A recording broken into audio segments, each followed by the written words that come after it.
be embarrassed to make this argument in court, Your Honor. This conduct is so extreme and outrageous. It is just, let me tell you why I think these girls online talking about how my client was a dick to them for months. Let me tell you about how them chit-chatting is worse than making fun of the disabled. We only went on some unremarkable dates. We weren't in an exclusive dating relationship. Defamation. If you're with the IRS the way this guy has, lay low. Don't be filing frivolous lawsuits, okay? Welcome to Lauren De Laguna. This is like my millionth time trying to record this story because every time I try to record it, there is either a mic issue or a camera issue, a corrupted file issue. I've recorded this story so many times, but I'm very eager to get it out there. But because I've recorded it so many times, I feel like I do know this case like the back of my hand. And it is a wild one. I'll tell you that. Meet Nikko. Nikko met Abigail while in Chicago, and they met organically, not off one of those dating apps. And after they met, they seemed to really click, had a very good first night, and hung out for a while after that. However, after that, Abigail saw some signs in Nikko that she was not so happy about. So she made a Facebook post discussing her issues to try to see if any other women had interacted with him and had similar experiences. The result, many women commented on this post. And because they commented, Nikko is now suing these women, Facebook, and the host site page called Are We Dating the Same Guy for defamation, along with 6 other causes of action. Because these women are saying, oh yeah, I'm dating this guy. Is anyone else dating him? And he's coming back with, we only went on some unremarkable dates. We weren't in an exclusive dating relationship. Defamation. You're so dumb. You are really dumb. For real. So the way that the lawsuit starts out lists all of the people that he's suing. It's important to read if you want to get a gist of who he believes is liable. He doesn't really do a good job explaining how he's getting around 230 in order to sue Facebook. Let me briefly explain 230. 230, as I'm calling it now, is actually 47 U.S. Code Section 230, protection for private blocking and screening of offensive material. Now, Congress is essentially allowing website hosts to evade civil liability or even criminal liability in some instances for posts that are on their website if they weren't directly involved in posting it. So if you're Facebook or Instagram or Twitter or any website that allows other people to post on your platform, you're just providing a platform for people to post on, you won't necessarily be liable if other people post on your platform things that could get them in trouble civilly or criminally. I believe the reason that Congress did this originally was to prevent these platform hosts from being constantly liable and just receiving lawsuit after lawsuit after lawsuit for not taking down posts quickly enough or not taking down posts that they didn't know about. Lawsuit, lawsuit, lawsuit, lawsuit. Lawsuit. If I defamed somebody on Facebook, you wouldn't want Facebook to be liable for that because then Facebook would constantly be deleting anyone's post that might be saying something untrue about another person, and whether or not they could verify that, they'd have to delete everything.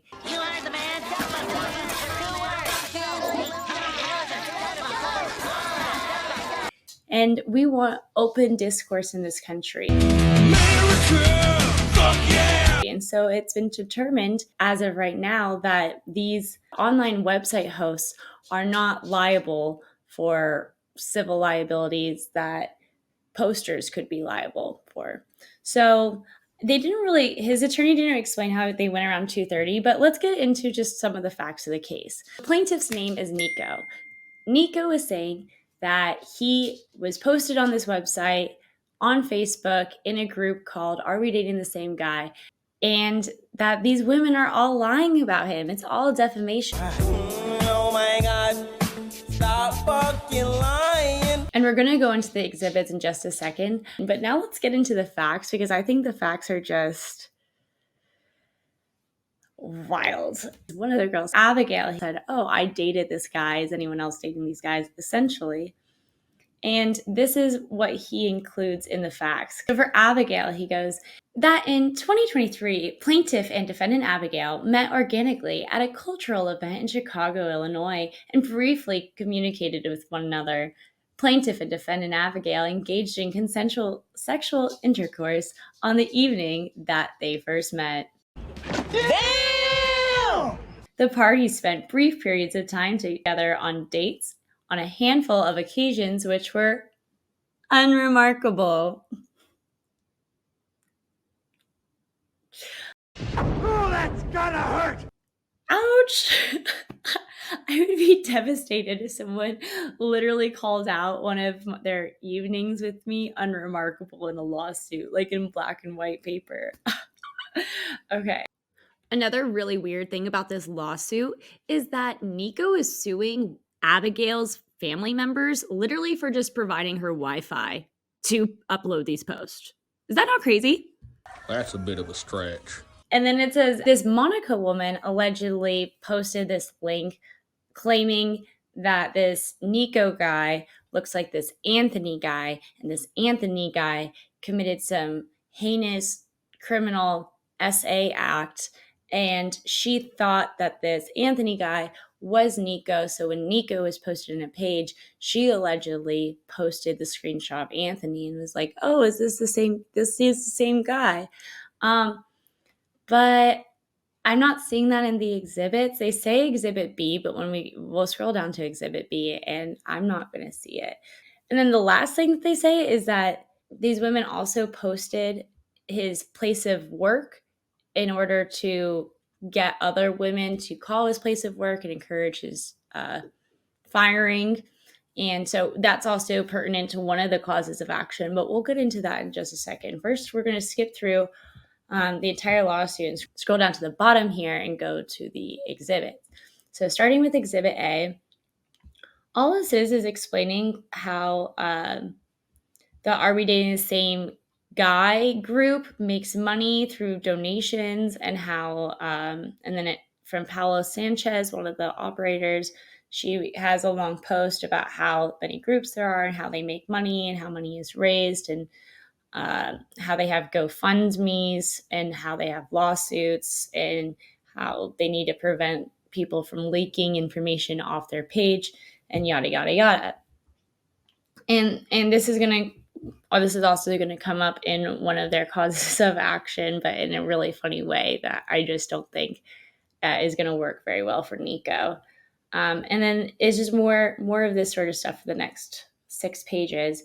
Then we get into Exhibit B, which is supposed to have the alleged link of Monica linking this Anthony guy to Nikko, but I'm not seeing that here. Then it just goes to Exhibit C. It's only 1 page long, and it's literally just Abby's profile. It has nothing to do with Monica. So I don't know why. I don't know why they say go to Exhibit B. I'm at Exhibit B. Exhibit B isn't very helpful. Okay, so let's go to Exhibit C. We see a picture of Nikko, and then we see a bunch of comments next to it. But one thing about these exhibits, they seem like they were really just like made by a bunch of boomers. God darn it! What is this do? But instead of taking a screenshot of the computer, somebody took a picture of the computer with their camera. And you're missing, and then some of the exhibits go over the exact same text again, sometimes with a little bit more information, but these were just really poorly done. So we're just going to read through a couple of them. So Nicole says, "I matched with him a month or so ago, but the convo never went anywhere." Hannah says, "I went out with him a few times just over a year ago. He told me what I wanted to hear until I slept with him, and then he ghosted. I'd steer clear." Ain't nobody got time for that. Marnie says, "He's been posted here before. The poster said he sent her a slew of texts calling her names because she didn't want to spend the night with him. I just searched, and this was back on November 2nd. So take a look. I know you don't want to talk about the text, but in some of them, you said some pretty crazy things. Would you want to just respond to that part of it? Not right now. Okay, and then we're going to go back into some texts that were posted earlier. So we had this anonymous member go, "We met organically in Chicago and 2.5 months ago." We could probably assume that this is the Abigail woman because they talked about meeting organically in Chicago in the lawsuit. So we met organically in Chicago 2.5 months ago. Very clingy, very fast, flaunted money very awkwardly, and kept talking about how I didn't want to see his bad side. You don't want to see me rage.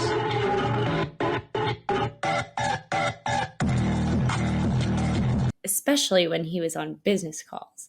He came to see me yesterday, and I explained how I didn't really want to stay the night. I just wanted to spend the day together, and this was his response. After I blocked his number, he texted on another one, which was the other text screenshot. And then he doesn't provide legible pictures of the screenshots of the text in the exhibits. Wouldn't that be helpful for our full understanding of what's going on here? What about the text messages? I'd rather not talk about this. But, what do I know? Anyway, moving on. So then we got more pictures of Nikko. And then more things. And then we basically went over all of these. And then more stuff from Paulo Sanchez just explaining how Are We Dating the Same Guy makes money. And then more pictures of Nikko posted in the Are We Dating the Same Guy group. And then more stuff from Paula talking about how Are We Dating the Same Guy makes money and how they don't want leaks in the group. And then one part that's highlighted says, "Hey everyone, some of you have noticed already, but early last week I got my account back. It only took a letter to the California Attorney General, tickets submitted by Meta employees who were in some of our groups, and over 2 weeks of stress to get it back." So I think the reason Nikko's attorney is highlighting this is because it's trying to implicate Meta for working with this group. But once again, Meta is allowed to support groups. I don't see how that circumvents it around 230. I mean, unless Facebook is explicitly engaging in the defamatory content as well, just by once again providing a space for other people to speak. That wouldn't make Facebook liable under 230. Let's go to the causes of action. So the first one is defamation. So as we read through those exhibits, I didn't see any particular statement that stuck out to me as, okay, that is defamatory. If we had seen that one post that Monica allegedly posted linking this Nikko guy to Anthony, potentially that could be seen as a lie. But then again, why are you suing all 27 women and Facebook and Are We Dating the Same Guy instead of just this one woman who allegedly called you Anthony a criminal essay guy? So I don't know. But another thing that his attorney keeps saying throughout the lawsuit is that all of these defendants acted with malice. So for defamation, you actually only need to show a standard of negligence if you're the plaintiff and you're not a person of interest, you're just an average Joe Schmo, you only have to show that the person who lied about you is negligent. Now, if you're a famous person, if you're like Johnny Depp or someone, then you have to show, which is actually particular in the Johnny Depp Amber Heard case, he didn't have to just show that Amber Heard was negligent. He had to show that she acted in malice, that she knew she was lying and she lied anyways. Do you find that Mr. Depp has proven by clear and convincing evidence that Ms. Heard acted with actual malice? Answer, yes. So that was why it was a crazy case, because it was such a high standard for him, but he still won. Yeah. But in this case, this Nikko guy is just an average guy. He's just a Joe Schmo. So he only has to show that these women acted negligently when they allegedly lied. But once again, I don't really know what he's claiming that they're lying about. Like, he's claiming that he met Abigail. He's just saying that their relationship was unremarkable. I mean, it's not like she's claiming that the relationship was super remarkable. I don't even think she even says it's exclusive, does it? Does she? In the exhibits, it just says this is like I dated some guy and this is what happened. And he's like, well, we didn't really date because it wasn't exclusive. Characteristics that make a fuckboy. My worst nightmare in like dating, because this is how dating is for me. I'm like, are we dating? Oh, it's just been like 4 months of us going out to dinner and it's going nowhere. Oh, okay, this is great. So yes, I feel you, Abigail. I feel you, sister. Anyway, so back to standard. So malice, negligence. So he only has to show negligence in these statements, but he's going to say they actually acted with malice. And that's important because he's not just suing them for defamation, he's also suing them for false light, which is really similar to defamation, but there's some added things to it. False light, it doesn't matter if you're famous or not. The standard is actual malice. So you're going to have to show that the person knew that they were lying. Not in every state it's actual malice, but other states it's with reckless disregard. But here in Illinois, actual malice. It has to be highly offensive or embarrassing. So once again, what was said that was highly offensive? Is it highly offensive if someone accuses you of being a ghoster? Or for being kind of rude or being flashy with money? I don't know if that's highly offensive. I'm offended. You're offended. Let's all get offended tonight. So, well, I don't know. We'll have to see what the judge says. The next one, let's just go. We're gonna skip past IIED, intentional infliction of emotional distress. We're going to go to doxing for a second because I do think he does have a case for doxing against one person. Whoever posted his place of work, that one person could be sued. But once again, I didn't see that in the exhibits. Like the things that I would have wanted to see in the exhibits, the things that would have been, whoa, I actually feel bad. Some guy is getting his name lambasted across this internet page and they're not doing anything to take it down. I would feel bad. But he didn't include any of that in the exhibits. All I'm seeing is just, hey, did we date this guy? Did you date this guy? Oh yeah, he's kind of a jerk to me. He's kind of a jerk to me too. It's not quite the level for me. That it doesn't work for me. I gotta have more cowbell. Once again, with doxing, you're suing all 27 women and Facebook for this doxing when only one person allegedly posted this, and you didn't even include that in the exhibit. So, alrighty, let's move on to misappropriation and unjust enrichment. Essentially, what he's saying here is that they used his picture without his permission to gain money. Yeah. So like essentially like if you were to be some sort of like a male model or whatever, or just some random guy, even, you don't even have to be a model, and you take pictures of yourself or your family or whatever, and then some other person uses your photos in order to gain an income, whether they use it in advertising or they sell your photos or whatever it may be, that's copyright infringement, right? And they could have been unjustly enriched during their infringement, and they may have misappropriated your copyrighted material, and you would have claims there.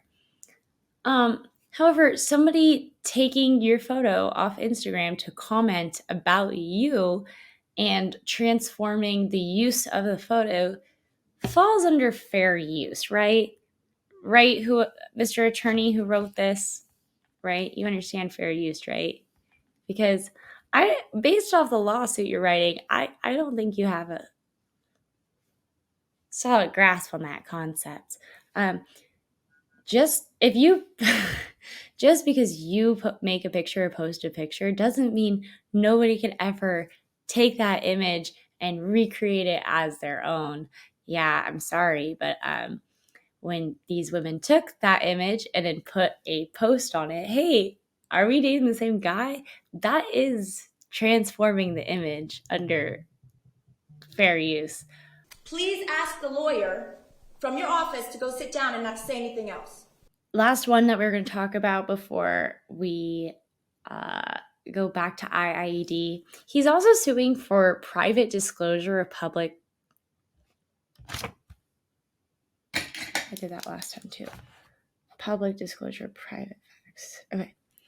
He's also suing for public disclosure of private facts, which I find ironic because in this one, you have some private facts, something that the public doesn't have a need or an interest for, something that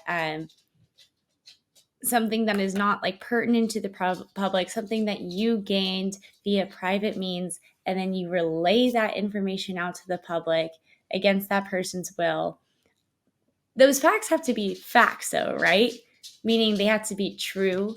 So if you're suing for public disclosure of private facts, facts, how could you also sue for defamation and false light? How can you also, like, are they facts or are they not facts? Because you're trying to do the lawsuit based off the exact same set of facts for both causes of action. And I feel like those come to a wildly different conclusion. Either the facts have to be true or the facts have to be false, right? For defamation and false light, facts have to be false. For public disclosure of private facts, the facts have to be facts. What do you want? It's not that simple. What do you want? I am confused. What are you saying? What is happening? So I just found that one really funny. So let's go through elements of the claim. Giving publicity to a matter that concerns a private life of another, where the matter would be highly offensive to a reasonable person and the matter is not of a legitimate public concern. Okay, so let's go through these. Giving publicity to a matter that concerns the private life of another. Okay, maybe he got that element right. They publicly disclosed his private dating life. Kind of. Dating isn't supposed to be super private, right? You're supposed to kind of know who each other. I usually know when my friends have a boyfriend. I'm not like, oh, that guy's cute, I think I'm going to hit on him. Oh, wow, that's been your boyfriend for the past 5 years? I didn't know. This is all private. Have you heard about Monica's secret boyfriend? Usually, so I don't know if that would be considered private, but okay, let's just assume dating lives are private. Let's just give him that. Where the matter would be highly offensive to a reasonable person. Highly offensive. What was said that was highly offensive? Just that he ghosted, that he was rude, that he was like highly offensive. Usually the highly offensive is usually accusing someone of like egregious crimes, of like sexual deviancy, of like monstrous, unforgivable acts. They have to be, they're not just like you ghosted somebody. This isn't highly offensive. And if I have offended anyone, and I'm sure I have, I don't apologize. And yeah, and then the last element is that the matter is not of a legitimate public concern. This is a legitimate public concern. The legitimate public concern is these women are all saying we are concerned that we are dating kind of predatory type guys, and so we want to protect ourselves and we want to talk about this publicly. This is of public concern about if this guy is scamming all of us, right? Hey, he's mine. Stay away from him. I am dating John Tucker. This guy is cheating on all of you. IID time. Let's talk about it.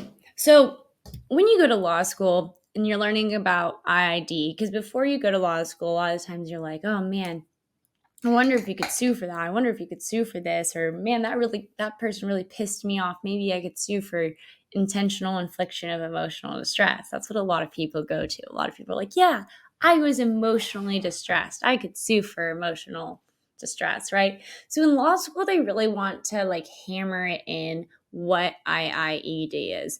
And they give you a lot of examples. But one of the first cases that they have you read is this case called Harris v. Jones. And it is awful. It is really, truly awful. Harris worked for General Motors, okay? And Harris had a speech impediment and was mentally and physically handicapped and had a hard time. But you know what? He was an active working member of society, which is better than most of the people watching this video. Time to get a job. That goes to me too. Anyway, Harris was out there working off his tail, and guess what? His boss made fun of his speech impediment in front of all of his coworkers. Today, Junior? And not only did it once, but did it over a prolonged period of time. So when you're talking about IID, you need to show a few things. You need to show a degree of intent, right? You have to show like it's intentional infliction. So there's like a actus reus element there.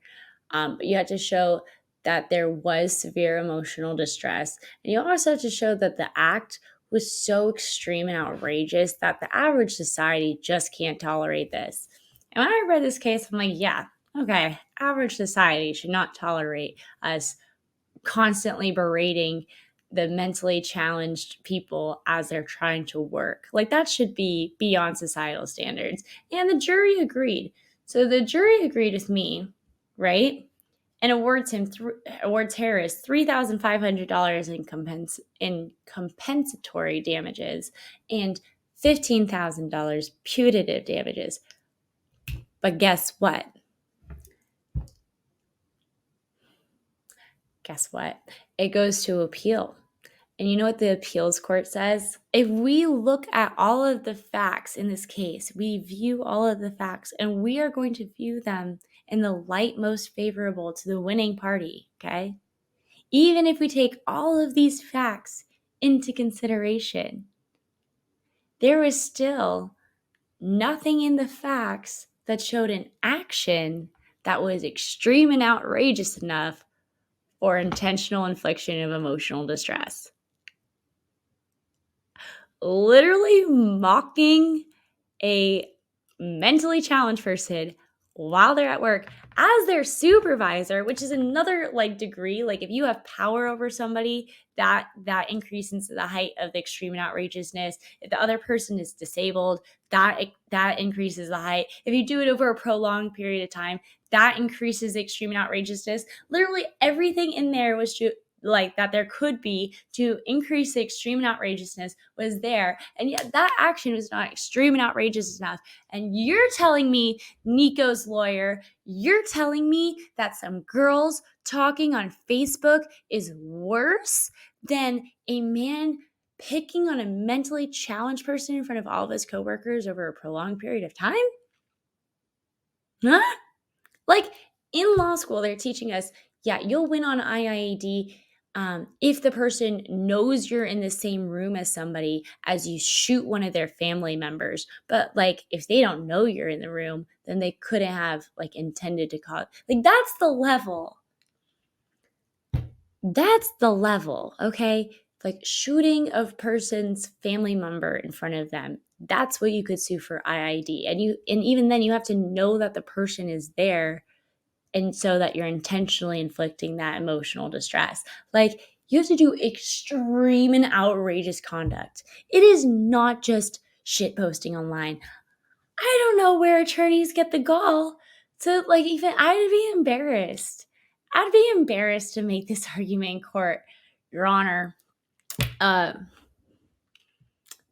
This conduct is so extreme and outrageous. It is just, let me tell you why I think these girls online talking about how my client was a dick to them for months. Let me tell you about how them chit-chatting is worse than making fun of the disabled. Good luck. Like, I would not want to make that argument. So that is the case. It is still ongoing. I plan on following it. But the best part about all of this, the juiciest part about all of this, because it did not end, is this guy brought the federal government's attention to his doorstep and is now looking at charges of his own criminal. This is all civil. Now he's looking at criminal shit. So I don't know if you've ever heard of the Barbara Streisand story, the Streisand effect. I don't know if you've heard of the Streisand effect. Do you know who I am? No. Oh, I bet you do. I'm going where there's lucky clovers in the... sucks, dude. I'm Barbara Streisand. But essentially the story is there was a California photographer and he took pictures all over the coast of California. And while he was taking pictures, Barbara Streisand's house was among those pictures, and she sues the photographer for like invasion of privacy. And at the time the lawsuit was filed, the pictures, the photographer's link to the photos had only gotten like a couple of dozen views. But because Streisand filed that lawsuit, she brought a ton of attention to those pictures. So the idea behind the Streisand effect is you want something to go away, but then you just draw more attention to it. And that's what I find super funny about this case for a couple of reasons. Throughout the case, he's just being like, oh, my damages are that I'm so embarrassed. I'm just so embarrassed these girls are talking about me. It's just so embarrassing. And it's like, how many people knew about this until you filed the lawsuit? Like under 100? And now you're national news for making such a ridiculous lawsuit. Not only are you national news, not only have you drawn like national media scorn to you, the IRS looked into you. Yeah. So this guy has been playing with the IRS. If you're fucking with the IRS the way this guy has, if you are messing in any way with the federal government, lay low. Don't be filing frivolous lawsuits, okay? Especially not against 27 different defendants. This man has been claiming, okay, I have the exact numbers here. In 2020, and they're still doing the investigation into the tax fraud as well. So there's not too many details yet. But this so far we do know. In 2020, that he had a whopping $158,528 in expenses plus $29,775,000 in gifts and charity. But hold up, meanwhile, only making $4,443 in income. Okay. Seems a bit off. Maybe that was an off year for him. So let's see how 2021 went. 2021. This year he spent $252,625 in expenses and $34,725 in gifts while only making $14,874. I thought he was flaunting his wealth to Abigail. What wealth?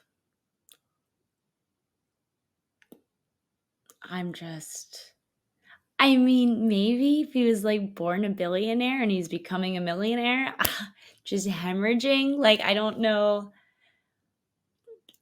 What are his expenses? So, yes, he is now being investigated by the IRS. So, moral of the story is if you're doing shady shit, don't draw attention to yourself with frivolous lawsuit cases.